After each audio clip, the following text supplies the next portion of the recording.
Pozdrav svima, danas ćemo pokazati kako da krekujete igricu. Prvo što treba da uradimo je da pronađemo instalacioni disk. Kao što vidite, ja ću za primjer koristiti igricu Ninja Kornjače. Znači, u pitanju su dva CD-a.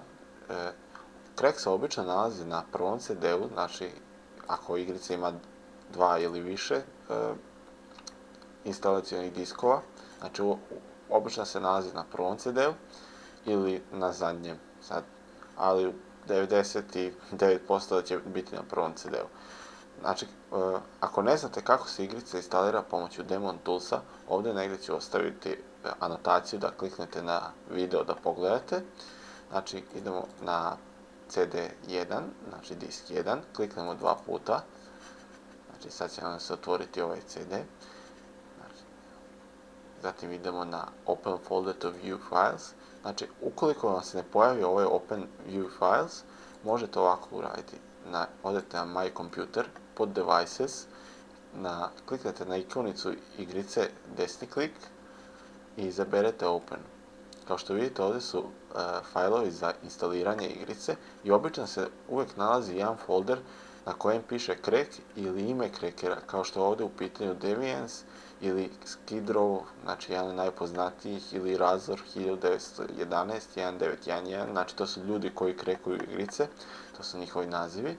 Znači uđemo u taj folder i kao što vidite nalazi se ikonica igrice, to je exe file.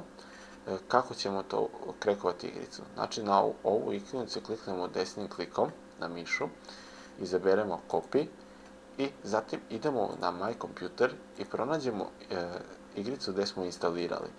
Naprimjer, ja sam ovu igricu instalirao na C, Program Files, Konami. Znači ovo je Konamijeva igrica, kod vas može biti na primjer Electronic Arts, Microsoft Games, Crytek ili ostale kompanije koje prave igrice. Znači otvorit ćemo Konami i otvorit ćemo folder igrice. Kao što vidite, ovdje se već nalazi jedna potpuno ista aplikacija sa istim imenom, znači ta ikonica, i mi ćemo na praznu površinu kliknuti desnim klikom na mišu i izabrat ćemo opciju Paste i zatim idemo na Copy and Replace i Continue.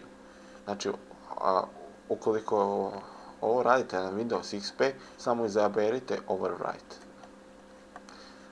Znači, kao što vidite, krekovali smo igricu i to je to. Možete slobodno igrati i čao!